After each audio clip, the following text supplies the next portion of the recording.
তো বন্ধুরা কেমন আছেন সবাই? আশা করি ভালো আছেন। প্রতিদিনের মতন আজকে একটি অন্যতম ভিডিও নিয়ে আপনাদের সামনে হাজির হলাম। এই ভিডিওটি একটি পাওয়ারফুল ভিডিও, আর এই তাবিজটি আর এই ভিডিওটি বিষয়টি আলোচনা করব, একটি তাবিজ নিয়ে আলোচনা করব। এই ভিডিওটি কিন্তু সকলেরই দেখা প্রয়োজন, এবং কি এই নিয়মটি সবারই জানার দরকার। এই মন্ত্রটি প্রত্যেকটা তান্ত্রিক কবিরাজের প্রয়োজন এই মন্ত্রটি। কেননা আপনি একটি তাবিজ লিখেছেন, সেই তাবিজটি আদৌ জীবিত না মৃত সেটা আপনি কিভাবে পরীক্ষা করবেন? সেই পরীক্ষা কিভাবে করবেন? আপনি একটা মৃত তাবিজ একটা রোগীকে যদি দেন, সেই তাবিজে কোনো কাজ করবে না, তখন আপনার বদনাম হবে। সেই রোগী, একজন রোগীকে যদি অসুস্থ করতে না পারেন, যদি কোনো কাজ না হয় আপনার সেই তাবিজে, তাহলে আপনি কি করতে দিবেন? মানুষ কিন্তু আপনাকে তখন কলঙ্ক দিবে, আপনাকে বদনাম দিবে। সেই ক্ষেত্রে এই তাবিজ, আজকের যে মন্ত্রটি দিলাম, এই মন্ত্রটি দিয়ে আপনি পরীক্ষা করতে পারবেন যে আপনি যে তাবিজটি লিখেছেন যে লোকের জন্য, সেই তাবিজটি জীবিত নাকি মৃত। আপনি সেটা পরীক্ষা করে তারপরে সেই তাবিজটি আপনার সেই কাঙ্ক্ষিত রোগী বা আপনার যে লোক তাকে আপনি দিতে পারবেন। অবশ্যই কিন্তু কাজ হবে, 1000% কাজ হবে। কি লিগে? জীবিত জিনিসে কখনো ভুল হয় না, মৃত জিনিসে কোনোদিনও কাজ হয় না। কারণ মৃত মানুষ যেমন কথা বলে না, ঠিক মৃত্যু তাবিজেও কোনো কাজ করে না। সেই তাবিজটা পরীক্ষা করার জন্য আজকের এই পাওয়ারফুল ভিডিওটি নিয়ে আপনাদের সামনে হাজির হলাম। কিভাবে পরীক্ষা করবেন, আপনি কিভাবে বুঝবেন যে আপনার তাবিজ জীবিত নাকি মৃত, সে বিষয় নিয়ে আজকে আলোচনা করব। তো বন্ধুরা, ভিডিওটি একটি পাওয়ারফুল ভিডিও, তাই ভিডিওকে স্কিপ করবেন না। আমি ভিডিওর মূল আলোচনায় চলে যাব। তবে মূল আলোচনায় চলে যাওয়ার আগে সকল বন্ধুদের কাছে একটা রিকোয়েস্ট করব যে আমার চ্যানেল অলৌকিক শক্তি, প্লিজ চ্যানেলটি সাবস্ক্রাইব করুন, পাশে থাকা বেল আইকনটি বাজিয়ে নোটিফিকেশন অন করে চ্যানেলটি লাইক দিয়ে দিন, যাতে আমি পাওয়ারফুল ভিডিও আপলোড করার সাথে সাথে সবার আগে আপনার কাছে চলে যায়। তো বন্ধুরা, আমি সবসময় বলে থাকি আমার চ্যানেলটি একটি প্রশিক্ষণীয় চ্যানেল। আমার চ্যানেলের সাথে আপনি যুক্ত থাকলে আমার চ্যানেল থেকে তন্ত্রমন্ত্র যন্ত্র শিক্ষা করে আপনি ভালো একজন কবিরাজ হতে পারবেন, এমনকি মানব কল্যাণের জন্য আপনি কাজ করতে পারবেন। আমি এগুলি সবসময় আপনাদেরকে বলে থাকি, তাই অবশ্যই আপনারা আমার চ্যানেলের সাথে অবশ্যই যুক্ত থাকবেন। তো এই পাওয়ারফুল ভিডিওটি আমি আপনাদের জন্য নিয়ে হাজির হয়েছি, তাই ভিডিওকে স্কিপ করবেন না, অবশ্যই আপনারা আমার সাথে থাকবেন।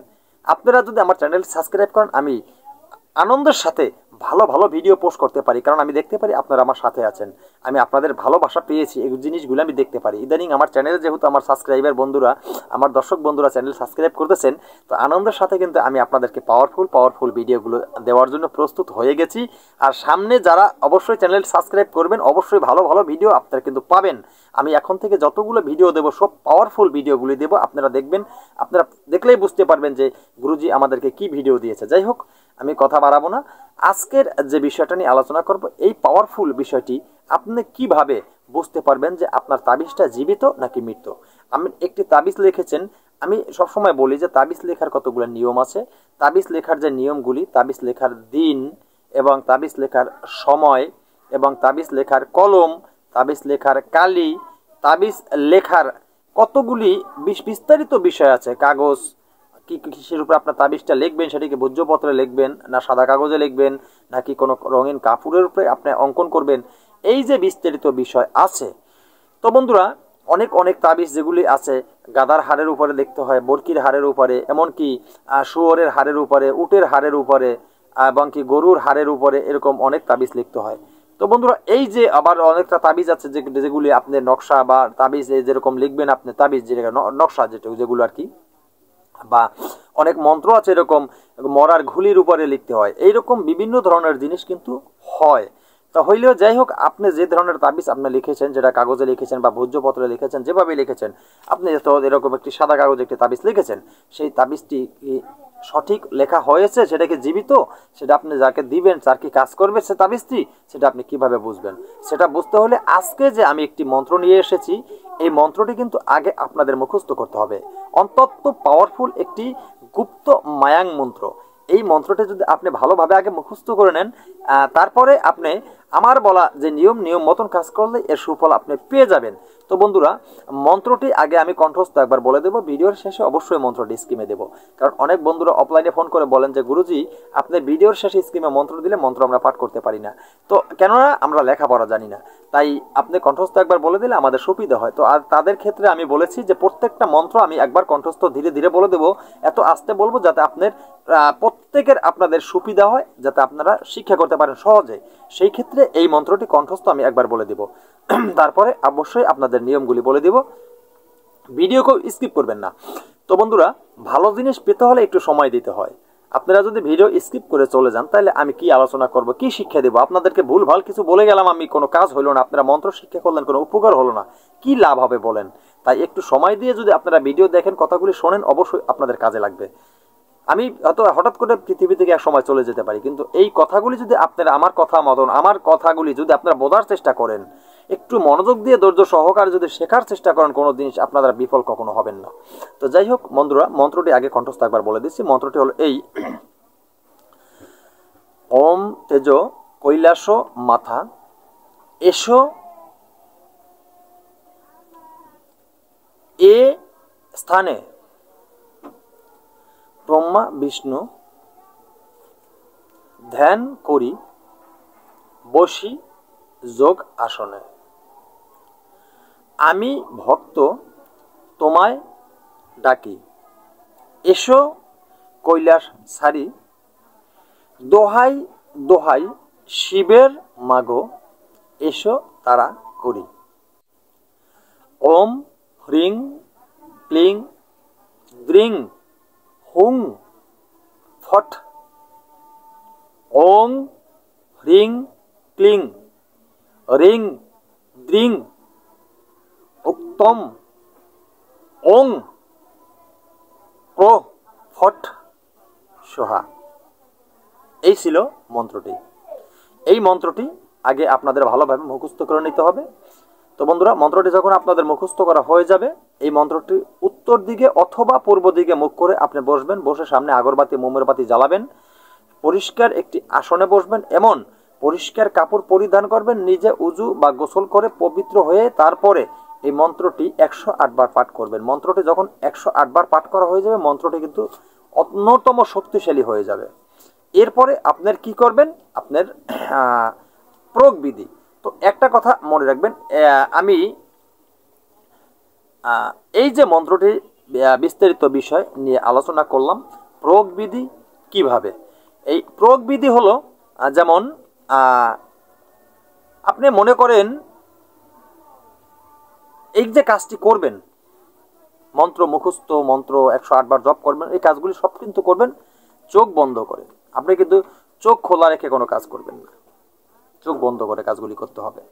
তো বন্ধুরা, যাই হোক, এরপরে আপনি যখন তাবিজ পরীক্ষা করবেন, তাবিজ পরীক্ষা করবেন সে বিষয়ে বলছি, একটু একটু করে সবে বলে দিব। তাবিজ আপনি পরীক্ষা করবেন, কিভাবে পরীক্ষা করবেন?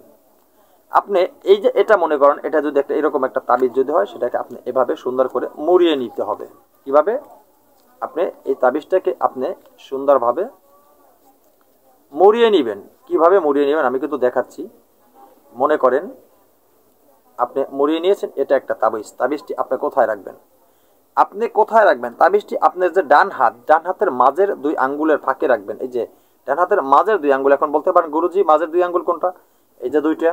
এই যে এখন আপনি কোনটা নেবেন? মাঝে 5টা আঙ্গুল, মাঝের 2 আঙ্গুল কোনটা হবে এটা বলতে হবে আপনার। অবশ্যই এটাই নেবেন আপনি, এই এটাই নেবেন। এটাই নিয়ে এই যে মুঠটি বন্ধ করলেন, এই যে মুঠ বন্ধ করলেন, ঠিক আছে? এটাই নিয়ে মুখটি বন্ধ করলেন। মুখটি বন্ধ করে এরপরে আজকের যে মন্ত্রটি, ঠিক আছে, এই আঙ্গুলের মধ্যে রেখে আজকের বলা মন্ত্রটি মুঠ বন্ধ করে আপনি আজকের এই বলা মন্ত্রটি 7 বার পাঠ করবেন এবং 7টা ফুঁক দিবেন আপনার হাতের মুঠির উপর। এরকম একবার পাঠ করবেন, একটা ফুঁক দিবেন, 7 বার পাঠ করবেন, 7টা ফুঁক দিবেন। যদি আপনার এই যে তাবিজটি যদি জীবিত হয়ে থাকে, তখন আপনার হাতের ভিতরে সে নড়াচড়া করতে শুরু করবে, তখনই আপনি বুঝতে পারবেন যে আপনার এই তাবিজটি জীবিত। তবে বন্ধুরা, ভিডিও যারা পরিপূর্ণ দেখবেন তারা অবশ্যই সঠিক জিনিসটা জানতে পারবেন। তবে একটা কথা মনে রাখবেন, ভালো জিনিসে ভালো সুফল পেতে হলে আপনার কিন্তু ভালো একটু সময়ও দিতে হবে। এই মন্ত্রটি কার্যকারী, এই মন্ত্রটি পাওয়ারফুল করতে হলে এই মন্ত্রটি রোজ 108 বার জপ করতে হবে। সর্বমোট রুদ্রাক্ষর মালা দিয়ে 108 বার জপ করবেন 51 দিন। 51 দিন যখন আপনার জপ করা হয়ে যাবে, এরপরেই কিন্তু ওই মন্ত্রটি কাজের জন্য প্রস্তুত হয়ে যাবে। আপনি যদি মনে করেন যে একদিনে মন্ত্র মুখস্থ করে কাজ করা শুরু করলেন, সেভাবে কিন্তু কোনো কাজের সুফল আপনি পাবেন না। আমি বলে দিলাম 51 দিন, প্রতিদিন 108 বার, প্রতিদিন। আগে মুখস্থ করতে তো হবে এই মন্ত্রটি, তারপরে 108 বার মানে 1 মালা করে প্রতিদিন পাঠ করবেন, প্রতিদিন 1 মালা করে পাঠ করবেন, 51 দিন পাঠ করবেন এইভাবে। তো 51 দিন যখন শেষ হয়ে যাবে, এই মন্ত্রটি আপনার কাজের জন্য প্রযোজ্য হয়ে যাবে, শক্তিশালী হয়ে যাবে। তো এই একবার এই মন্ত্রটি যদি আপনারা এইভাবে শুদ্ধ মানে জাগ্রত করে নিতে পারেন, আর আপনাদের কখনো যতদিন বেঁচে আছেন জাগ্রত করার প্রয়োজন নেই। শুধু 7 বার পাঠ করে 7টা ফুঁক দিলে আপনি বুঝতে পারবেন যে আপনার তাবিজটি জেতা নাকি মৃত্যু, সেটা বুঝতে পারবেন। জীবিত মৃত্যু অবশ্যই বুঝতে পারবেন। তো বন্ধুরা, সে বিষয়ে অবশ্যই মনোযোগী হয়ে কাজ করবেন। তো আজকের মতো ভিডিও এখানে শেষ করি। আপনাদের কি প্রয়োজন অবশ্যই আপনার মূল্যবান মতামতটি কমেন্ট বক্সে জানাবেন, আমি চেষ্টা করব আপনার চাহিদা পূর্ণ করার জন্য। তো বন্ধুরা, আজকের মতো এখানে ভিডিও শেষ করি। নতুন কোনো ভিডিও নিয়ে আসার আগ পর্যন্ত সকলে ভালো থাকবেন। আল্লাহ হাফেজ।